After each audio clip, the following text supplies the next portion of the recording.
I stumbled on this video idea while I was doing research on my other videos. I promise I'm still working on the stuff you guys actually want to see.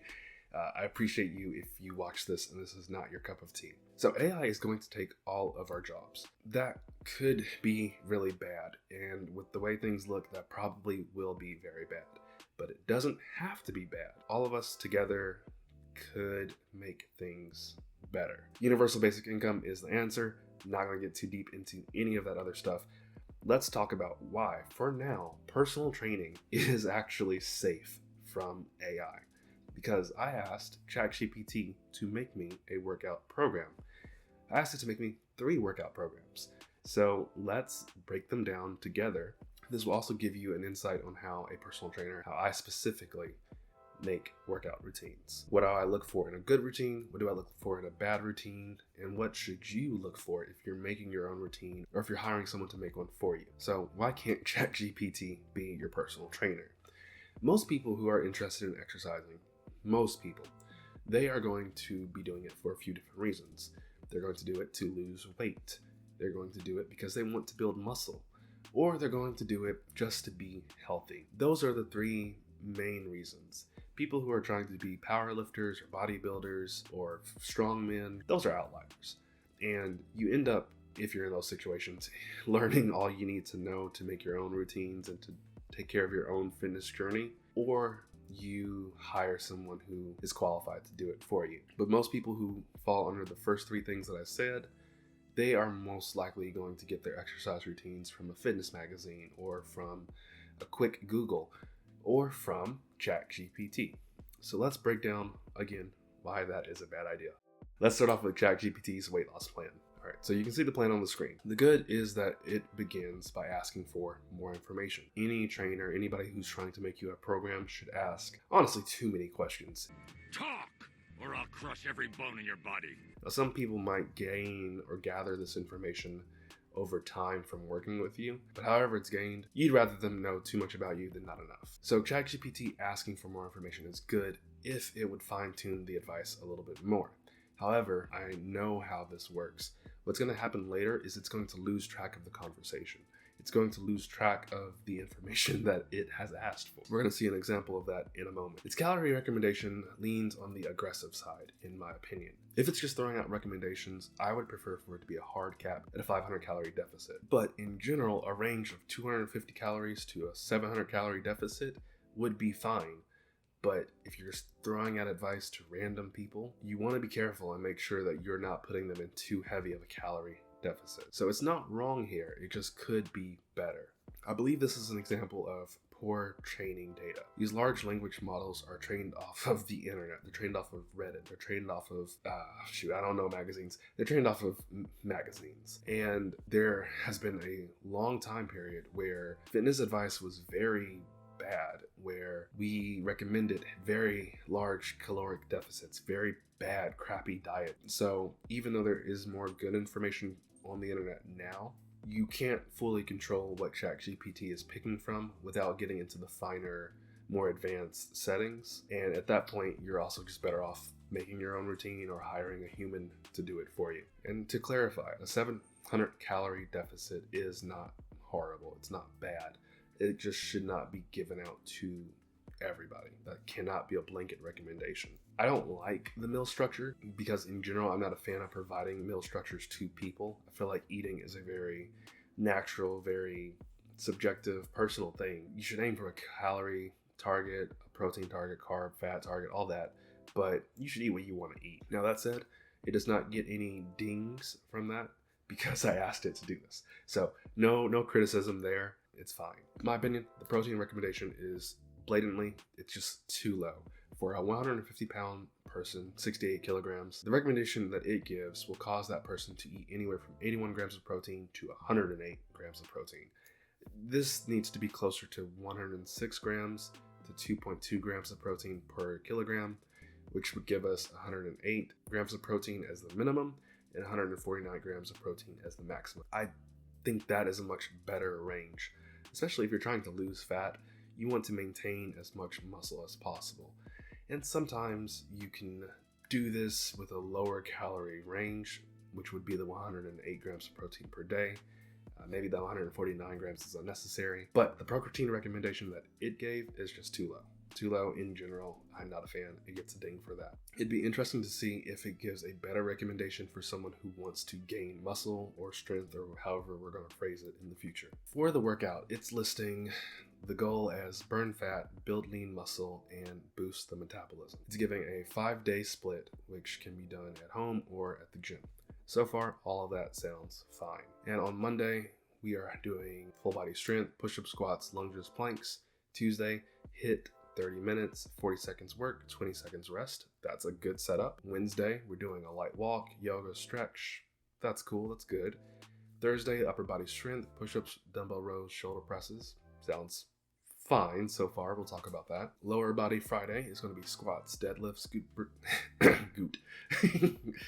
glute bridges, and calf raises. Saturday is another cardio plus core, which is a 30-minute jog or bike ride, plus 10 minutes of abs. And then Sunday is a full day of rest or light activity. The exercise selection is poorly done. It's not suggesting enough back volume.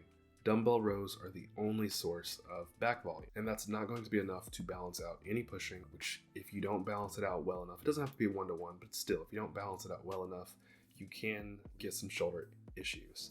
Whenever I get silly and I stop doing the back work I need to be doing, and I start bench pressing or doing too many push-ups, my right shoulder starts to give me issues. You can very easily fix it by just including parallel raises, cable rows, really any kind of rowing gets me back to where I need to be. Having squats and deadlifts on the same day is going to quickly become problematic if you're doing them with any real intensity. If you're not doing them with any real intensity, then I guess it's fine, but there are probably better exercises than deadlifts if you're not doing them with any real intensity. A back extension would be a better alternative to a deadlift if you're not trying to get stronger and have a better deadlift.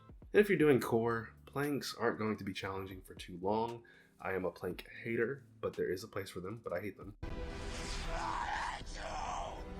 I go out of my way to never prescribe them, but if you're going to prescribe them, you need to have alternatives coming up very soon. People will get good at planks very quickly. On Saturday, it's saying core, 10 minutes of abs. In my opinion, that's not even advice. That's just a random statement. I know what it's referring to. I know that because I know where it's coming from. But many people in my life would have no clue what to do with that. With what it's referring to, I'm not a fan of those kinds of workouts. It needs to be giving a list of exercises for core, just like it did for everything else. And it also gets a ding for all of the exercises because it didn't give sets or reps or a time range for how long these exercises should be done, unless it was talking about cardio exercises. And the HIIT is a mixed bag. It's got jump squats, mountain climbers, burpees, high knees, plank jacks. Repeat 4 to 5 times. The exercises are fine. There are better alternatives for a HIIT style workout. Jumping rope, sprinting, using an assault bike, etc. All of these would be better alternatives. The problem is that HIIT is about a short burst of activity, typically 40 seconds on, 20 seconds off, 20 seconds on, 40 seconds off, stuff like that. There's no guidance on when you should move on to the next exercise. How long are you doing the jump squats? How long are you doing the plank jacks? There's no off-on timing for each of them. Do you do one of each as quickly as possible and then rest for it's poorly explained, it's poorly planned out, it's not good. It would have been better to say burpees, 20 seconds on, 30 seconds off, 15 minutes. That would have been a better HIIT right there. The current recommendation is just giving unneeded complexity, which would distract from your ability to do these exercises at the intensity needed. You have to give 90 to 100% effort when you're doing HIIT. If you have to think about when to move on and how long to do each specific exercise, your brain's not going to allow you to give 100%. The long-term tips are good. I have no complaints. And it asks for more information, again, which is very good. I'm also going to do something a little different. I'd appreciate it if you like the video. If you find anything useful in the video, leave it a like. If you're not subscribed and you want to see more of this content or more of my more normal superhero workout critique videos, subscribe.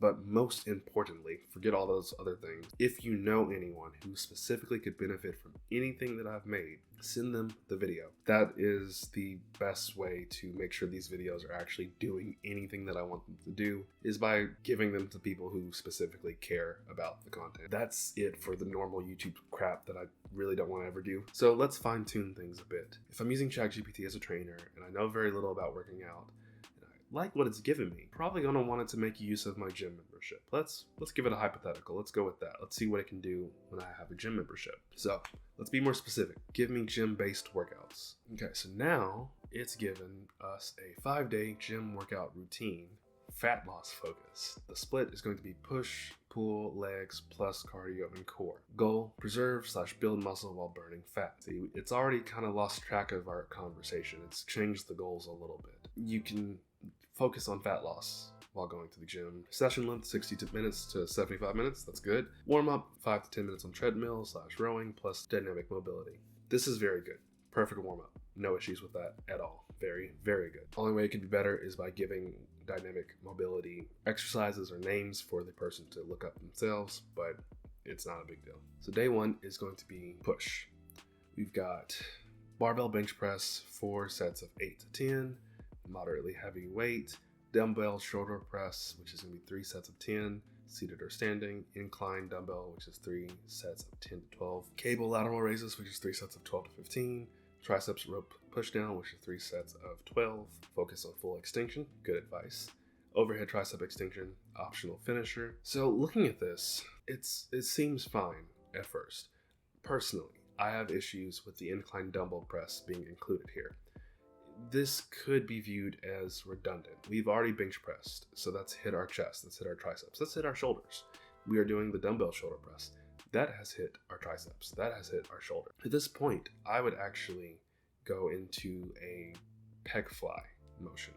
That would provide direct chest isolation, which we don't really get at all from this. We get a lot of tricep isolation, we get some shoulder isolation, but we don't get any pec isolation.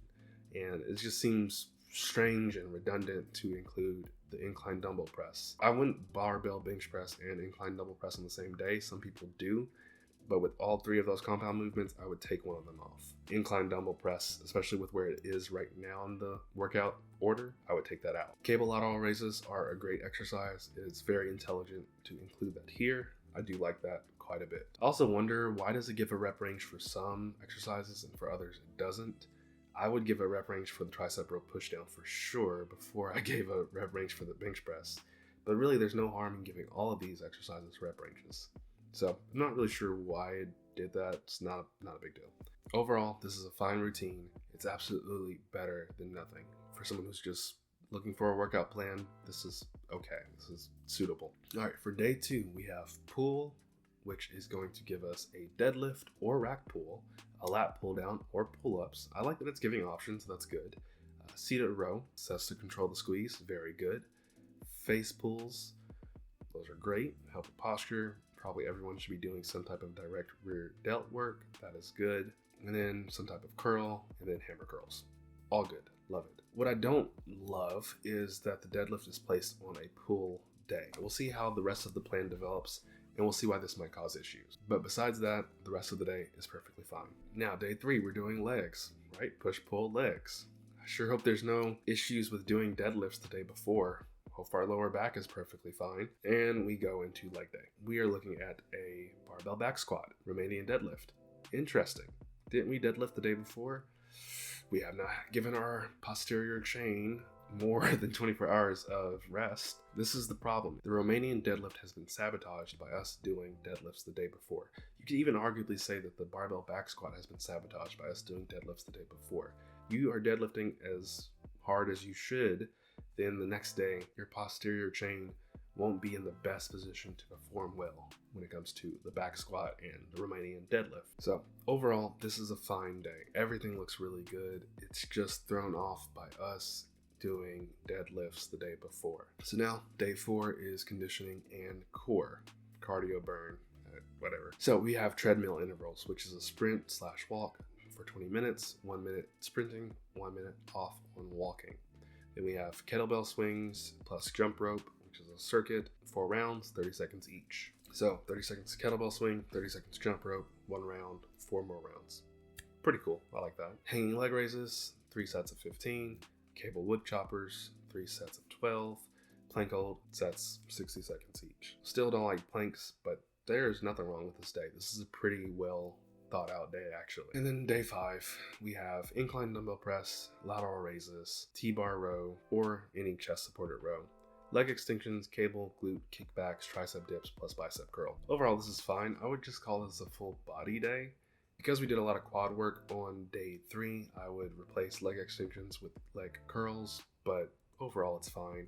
Personally, I'm not a fan of tricep dips, but again, all of this is fine. This is okay. Some of the, inconsistencies is that the first program that it gave us had 2 days of cardio. It gave us 1 day of HIIT and then 1 day of conditioning. This second program it's given us is quite a bit different from the first because it does focus on gym exercises.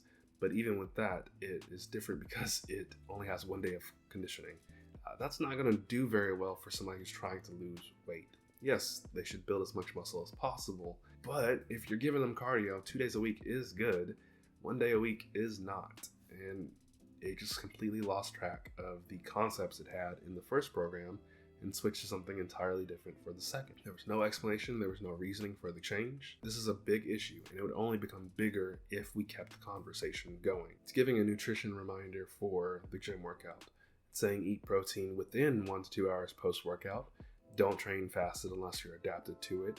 And then hydrate and fuel your pre-workout meal with light carbs and protein. In the grand scheme of things, this workout routine is fine. A person will see results on this routine. At some point, they will plateau.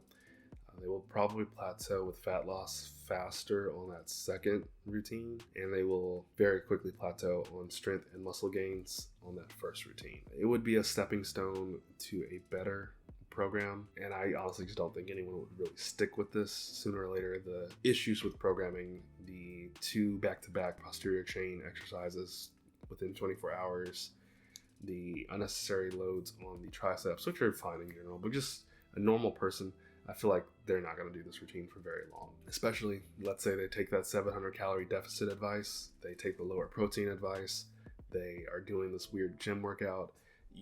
Yeah, they burn themselves out. I think fatigue would build up very quickly, and they're just not going to feel like going to the gym anymore, and they're not going to complete the routine. All right, so here's the muscle building routine. Here are the questions I've asked, and we see that it's already off to a better start. It's asking more questions immediately.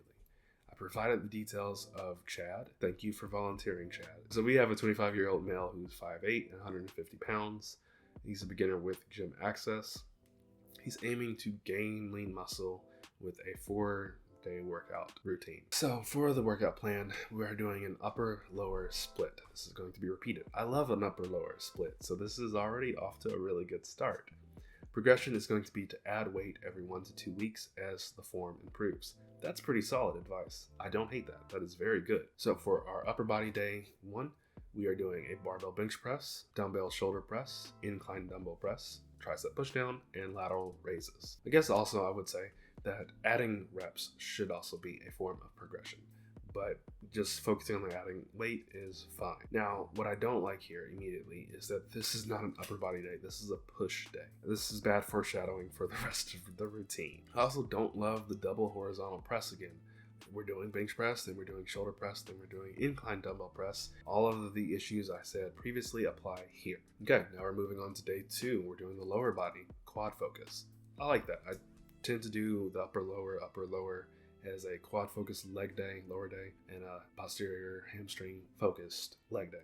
So for our second day, we have barbell squats, leg press, walking lunges, leg extensions, and calf raises. This is fine in isolation, but I would like to have 1 dedicated posterior chain exercise here.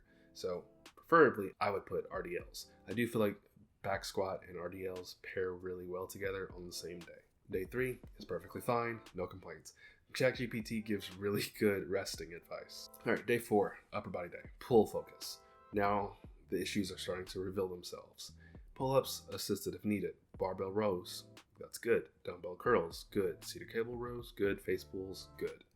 All of that is good. But now we've done 2 upper body days. but we have only worked our anterior, our frontal pushing muscles once. I guess triceps are technically on the back, but still, we've only worked our pushing muscles once. That is not going to be enough stimulus for most people for these muscles to grow. That's the reason why push-pull legs rotates twice and you do it twice a week, so you hit the pushing muscles twice. Here, it's looking like we're only going to hit the pushing muscles once. We're only going to hit the pulling muscles once. That does not bode well for strength and muscle growth moving forward. In my opinion, also the pull-ups need some work. I guess if they are truly just assisted, then the 3 sets of 8 is fine. I would prefer to see this as a rep range either way, especially as a beginner. Doing 3 sets of 8 reps of pull-ups is going to be very difficult for a beginner. And then if you are able to do 3 sets of 8, you're just going to do that forever. These aren't weighted pull-ups, so there should be a rep range to give you some progression. Minor complaint, but it could be a little bit better. And that just shows the inconsistencies in ChatGPT's logic. It's mixing concepts. All right, day 5, lower body. Hamstring, glute focus. So we have Romanian deadlifts, hip thrusts, Bulgarian split squats, hamstring curls, and calf raises. So this is actually a better leg day than the other leg day, because with the Bulgarian split squats, you're still capable of giving your quads some more focused work. With the other leg day, it basically just forgot that hamstrings exist entirely. I like this one a little bit better. And then day 6 and 8, rest. Yeah, so we only worked our back once, our chest once. That's a horrible routine. It's not an upper lower, it's a push pull. It's literally just push legs, rest, pull legs. It's made an abomination, a hybrid of an upper lower push pull legs routine in a way that will not give good results at all. So for the diet, it's suggesting a maintenance of 2,300 calories a day, and for muscle growth, the Chad should be eating 2,600 to 2,700 calories a day. Overall, this is fine. This works because it's trying to give a 300 to 400 calorie surplus, and there's nothing wrong with that. That's a good surplus. Maybe if I'm nitpicking, sure, 250 calorie surplus all the way up to 500 calorie surplus range. But what it gave, it's fine. It's no real complaints. The protein recommendations are already much better. It's giving 150 to 165 grams of protein per day. Personally, sure, I would cap that closer to the 150, and I would lower that minimum down to maybe 140, 130, but this is fine. This is much better than the weight loss suggestion. Carbs and fats look fine in my opinion. Now, the sample day of eating, I put all of this into chronometer, whatever, and none of this made any sense. What I came out with was closer to like 3,383 calories, which is horrible. If you're giving someone specific advice and they're trusting that this is going to help them, and then for the calorie recommendations to be off by 600 on the high end, like that's not good. This would cause strength gains, sure, but it won't because the workout's bad. It would cause muscle growth. In theory, the diet would, but it won't because the program's bad. But it's also going to put on a lot of fat, and the person doing this is going to wonder why they're gaining so much weight. This is dumb. This is horribly done. Very bad. Not to mention, I don't love giving specific recommendations. My personal opinion. But these specific recommendations are bad. If you want to go through this and put this in your own calorie counter and see if it looks closer to the recommendation of 2,700 calories, sure, please let me know if I'm wrong. But what I put in does not match what it says it should. So weekly notes, track progress, weigh yourself weekly. Same time, same conditions. Same time, same conditions. That is true. Weighing yourself weekly is not enough. You need to weigh yourself really every single day, maybe at minimum 4 times a week. You do want the same conditions. You do want the same time. But if you're doing it once a week, your weight can just fluctuate so much. Especially if you're a woman, if you're a girl, your weight can fluctuate so much that every week on Sunday, you weighing yourself, you can jump back and forth and have no idea where you really are. By weighing yourself closer to every day, you are giving yourself a more accurate, more dialed in image of how much you are actually weighing, and you can track that trend much better. Progressive overload. Increase weight, reps, or intensity every 1 to 2 weeks. This is good advice. It should have been at the top when it was explaining how to progress in the gym, but this is good. Overall, from all of this, ChatGPT really sucks as a trainer. It is not good with specific fat loss advice. It is not good with muscle building advice. It loses track of the conversation. Some of this can be combated. You can make an account. This was all done with the free first time on the website account. If you make your own account, if you set some user instructions, if you fine tune some things, you can get better results. Absolutely. I understand this is not ChatGPT at its best, but if you are a normal person who just wants to make your life better and hit on any of those 3 goals, do not ask ChatGPT for workout advice unless you just want to be healthy. It does a solid job of getting you above the baseline, but anything more complicated than that, you will either have to train ChatGPT yourself, and at that point, you can do your own workout recommendations, you can make your own routine, or you need to find a human who can do this for you, or of course, just learn it yourself. That's the end of the video. Let me know in the comments for sure, or I guess like the video.